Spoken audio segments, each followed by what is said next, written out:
All right, we will begin with Brexit, because the British Prime Minister Theresa May was expecting a warm welcome in Brussels tomorrow. Well, today, Donald Tusk, as John was mentioning, poured cold water on that idea. The president of the European Council started by criticizing May for her pro-Brexit stance. And then he made this extraordinary attack against people who campaigned for Brexit. Let's take a look. I've been wondering what that special place in hell looks like for those who promoted Brexit without even a sketch of a plan how to carry it safely. All right, John, I'll start with you there. What was your reaction? Were you surprised, though, that he actually said that?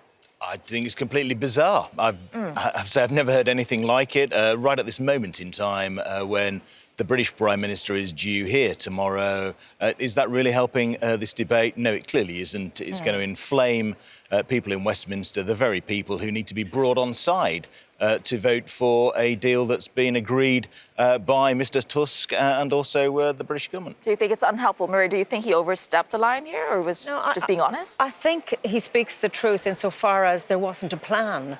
Those who promoted Brexit got their way, but actually there wasn't a strategy.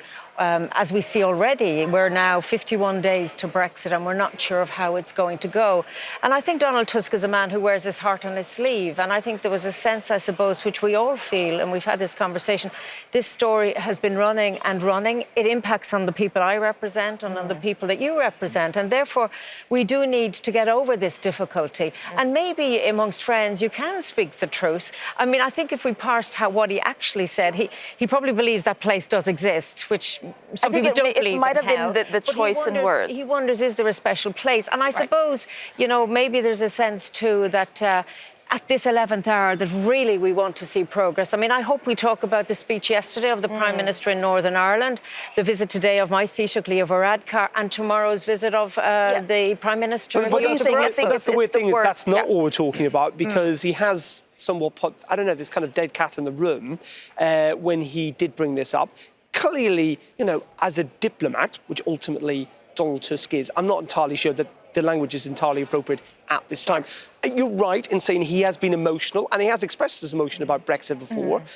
He clearly is not a fan of it, and I think he is genuinely upset that Britain is leaving the European Union. Yeah. But where we are right now is we don't need language like that. Okay, well, let's just talk about the reaction. Okay, to both of you, you're delighted with language like this. It gives you oxygen. I think the bigger point, he said it because he feels it innately. I don't think that Donald Tusk at this point is trying to stop anything. What we need is closure.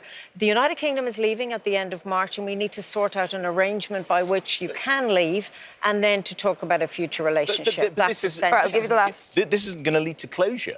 He knew exactly what he was doing. Varadkar actually said to him, off, Mike, you do know that the British press are going to hammer you for this. Exactly, there was that reaction. I know. Exactly. Well, it was all pre-planned. You know, actually, do nothing when he did say it earlier, Twitter just blew up. I mean, the reaction, just, you know, those words, special place in hell, they really got a lot of reaction. And strong reactions we have had from European politicians, like yourselves as well.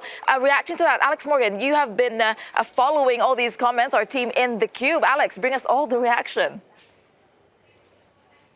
Well, talk about giving the punchline before I've had a chance to say the joke. But never mind. Anyway, talking about Leo Varadkar's reaction, stood next to Donald Tusk as he was. Well, this is the scene we just heard described there. It's Leo Varadkar here and Donald Tusk. And off mic, or at least here, he says they will give you terrible trouble, seemingly referencing the comments Mr Tusk had just made. Now, if people thought those comments were a bit of an offhand when he was at the podium, they might want to think again, because look at this. He tweeted out, Donald Tusk tweeted it out again. I've been wondering, here we go, the words written down for everyone to see what that special place in hell looks like. Needless to say, the reaction was fast. And hey, it's certainly been making my job easy today. My Twitter feed's been full of comments. But look at this from the Democratic Unionist Party, the Northern Irish party that props up Theresa May's government. This is their take on it.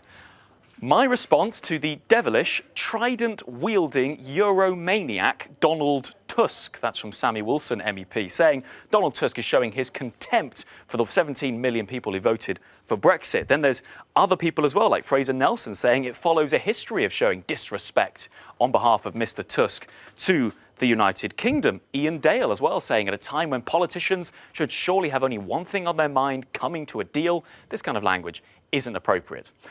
But it is important in all this to say, let's go back to those words from Mr. Tusk himself. Look at this. His actual words here, for those who promoted Brexit without even a sketch of a plan. The reference here is not to, quote, Brexiteers, as in everybody who voted for Brexit, as some headlines, indeed even from big established media brands have said. He is talking about prominent politicians. Obviously, still divisive words, but it is worth saying presenting this as an attack on 17 million people is disingenuous. And in fact, some people have been making exactly that point. Mark Di Stefano here, he's you call him a media commentator in some respects, says, I tell you what, there's a special place in hell for people deliberately misinterpreting Tusk's take on this. But it is fair to say that these words, they are divisive, Tessa. I mean, talking about hell from Donald Tusk, it's worth saying this is language that, you know, a month before, well, Brexit is next month. Hearing this kind of language from the President of the European Council, it goes to show where we're at in this whole process. And surely onlookers from all sides should be looking at the state of the process, surely in a sense of confusion, shock, but worth saying these words from Donald Tusk, not going to make it easy for Theresa May arriving tomorrow. Indeed. Thank you for that. Alex and our team in the Cube. Darren, you want to say something? Well, just to provide a little bit of history to this. So where this phrase probably came from is last June, the White House trade advisor, Peter Navarro, had to apologise after calling Justin Trudeau that he had earned a special place in hell. Mm-hmm. Donald Tusk, in response, said that actually Justin Trudeau had a special place in heaven. So clearly there is even history to the use of this phrase by Donald Tusk himself. Indeed, but I think the key point here, and Alex has just been said, he said that this is about those who didn't have a plan. Sure. I mean, you can have an objective, but you need then a strategy to implement it.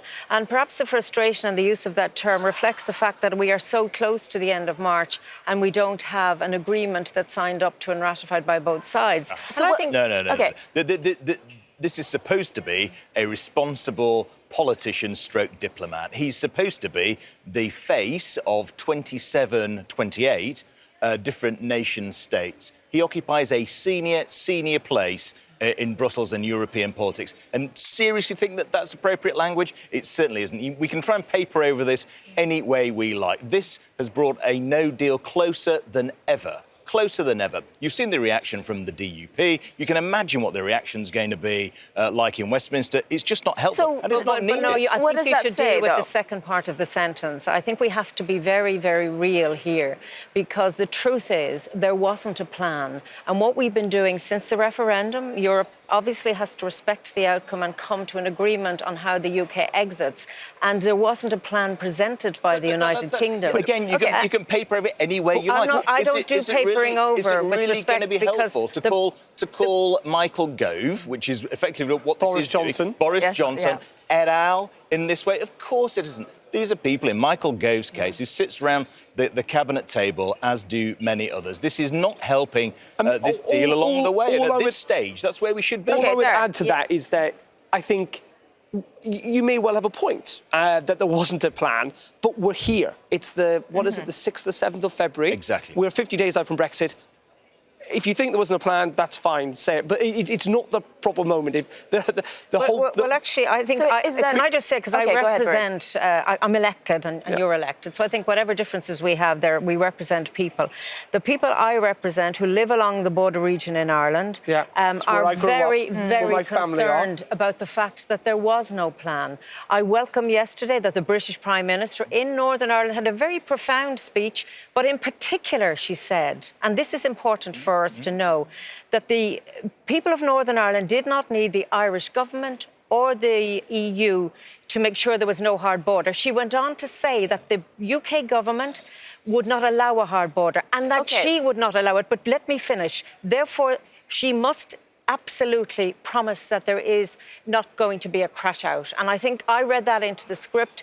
We can talk about words of hell and heaven, and goodness knows some people believe and others don't. What I know today is that there are people I represent who are afraid. There are businesses who will not invest. There are families who are wondering about education for their children on either side of the border, this invisible border.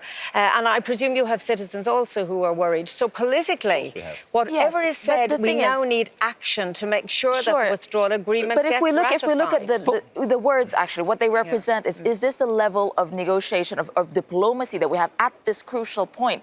Yes, they are words used. I understand what you're saying. I've been in debates with people who take a different view than I do, and some of what I say may be a little bit heated, but not usually. And others have been very strong in their condemnation. But what Tusk should have been saying to Varadkar behind closed doors, actually, in my view, is we need movement from the Irish. We need movement from the Irish government in particular to make this come along, because actually the backstop is not going to work in its present format as far as the Westminster government's concerned. And so there needs to be changes. There needs to be amendment. And we need Varadkar in support of those changes. Very quickly. Call him. He is the Taoiseach of Ireland. His surname is Varadkar. I respect the Prime Minister's title. And this idea that it is an Irish issue and we should concede the point shows huge disrespect, first of all, to the European Union that have negotiated in good faith with the Prime Minister, Theresa May. She accepted, in fact, she proposed the backstop that's on the table here. And in her speech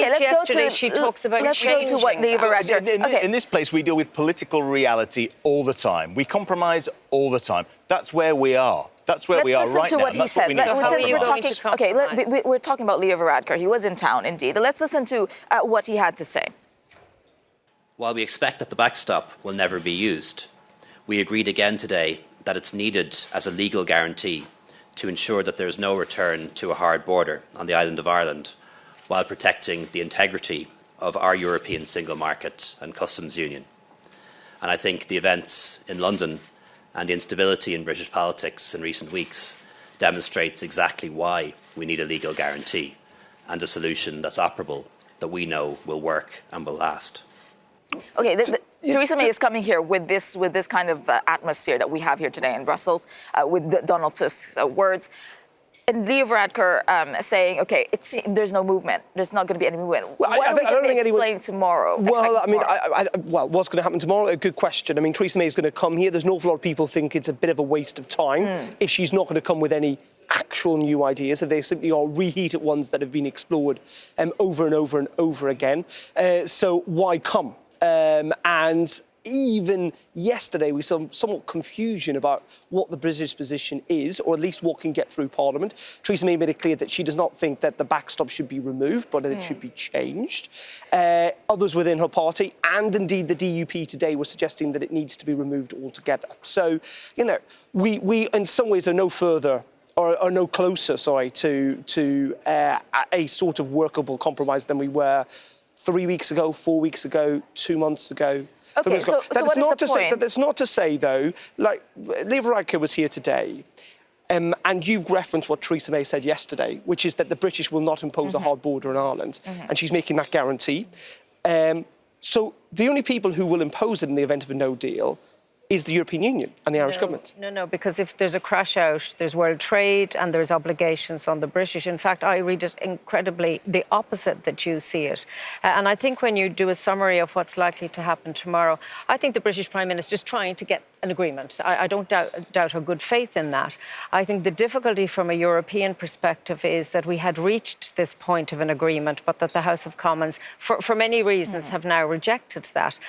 Where there is flexibility, but it won't satisfy the DUP, because not only do they talk about changing the backstop, they want to eradicate it, is in the political declaration. But whether that will be something that the Prime Minister can look at, I really don't know. All right, just the last word. Don't have much time. I mean, John. It's interesting listening to Leo Varadkar back again there, because what he actually said was he was talking about a legal guarantee. Now, that's something different from necessarily the backstop as we currently know it. Is it this backstop? Is it a backstop? Is it a legal guarantee? There are three different elements that are there. True, but this one works. The ones that we don't know about, we don't think will work. So I suppose the only thing we can do now is wait tomorrow till Theresa May gets here and see what comes out of that. I wouldn't hold your breath, to be perfectly honest. All right.